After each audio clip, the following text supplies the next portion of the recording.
Alyssa Farah Griffin, the conservative commentator and co-host on The View, recently sparked headlines with her pointed remarks about two high-profile progressive Democrats, Zohran Mamdani and Alexandria Ocasio-Cortez, AOC.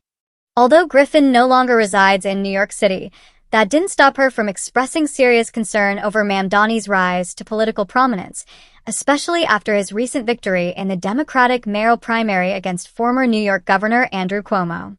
Mamdani, the son of filmmaker Mira Nair, is a self-described democratic socialist, and while his win electrified many on the left, Griffin isn't impressed, and she's not keeping quiet about it. Speaking on The View, Griffin said she's nervous about the idea of Mamdani potentially becoming the next mayor of New York City.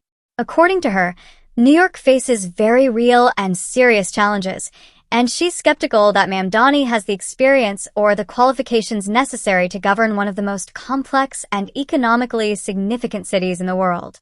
He's had no real job that makes him ready to run one of the biggest economies in New York City, and it makes me nervous, she said bluntly, clearly questioning whether Mamdani's activist background equips him to handle the gritty, demanding day-to-day responsibilities of running the city. Griffin didn't stop at Mamdani. She also took a moment to weigh in on Congresswoman Alexandria Ocasio-Cortez, better known as AOC, who remains one of the most influential and polarizing figures in American politics. Griffin acknowledged AOC's influence, calling her a smart, sharp voice on the left and crediting her with energizing young people.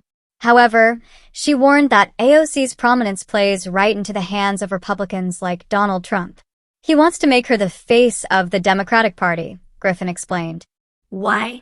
Because, in her view, despite AOC's charisma and communication skills, her legislative record doesn't reflect major accomplishments in terms of bills passed into law.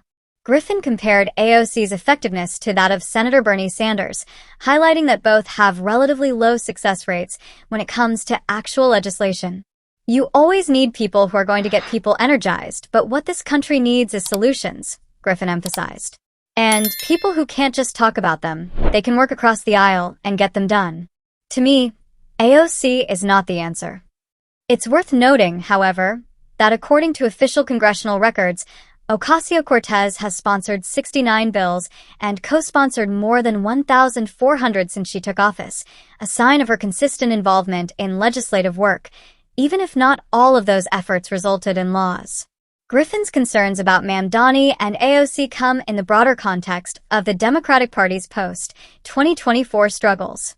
With Donald Trump having defeated Kamala Harris in the last presidential election, many moderate and conservative voices have been warning against pushing the party too far left, arguing it could alienate crucial swing voters. Griffin, having worked as a communications official in the Trump administration before breaking from the former president, continues to be vocal about her belief that Democrats need pragmatic leadership, not just passionate rhetoric. While many on the left may dismiss Griffin's critiques as partisan talking points, her comments do reflect an ongoing tension in American politics, the divide between activists and policymakers, between energy and experience. As cities like New York confront massive issues ranging from public safety to economic recovery, the debate over what kind of leadership is best suited for the job is far from over. And with rising figures like Zohran Mamdani stepping into the spotlight, that conversation is only just beginning.